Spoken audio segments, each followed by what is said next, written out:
Maligayang pagdating sa Lakers News Channel. Samahan kami sa pamamagitan ng pag-subscribe at pagpindot sa like button habang nandito ka. Huwag kalimutang i-on ang mga notification. Itinakda na ng Los Angeles Lakers ang entablado para sa pagtakbo sa NBA Finals at ang kampyonato ngayong season. Ipinakita nila ang kanilang husay bilang isa sa mga pinakakakilakilabot na koponan ng liga, kahit na hindi pare-pareho. Kahit na sa kanilang peak, hinarap ng Lakers ang kanilang pinakamahirap na yugto ngayong season, na itinatampok ang pangangailangang patatagin pa ang kanilang pundasyon.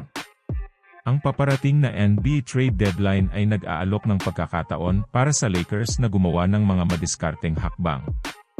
Maging ito ay isang malaking pagkuha tulad ng Zach LaVine o isang serye ng mas maliliit na kalakalan, ang Lakers ay nagtataglay ng mga mapagkukunan upang aktibong lumahok sa taong ito.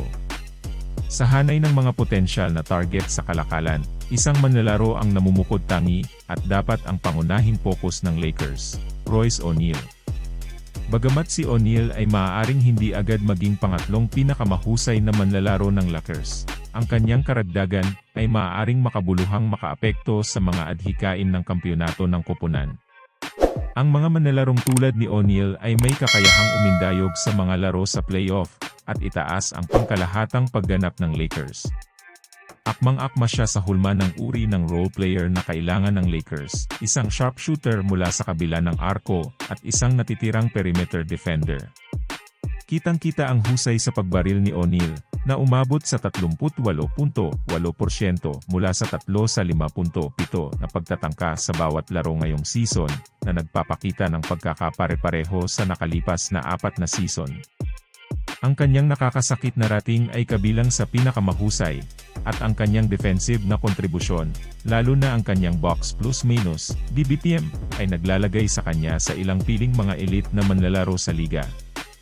Sa isang kontratang nakatakdang mag-expire, ang O'Neal ay isang maaabot na target para sa Lakers.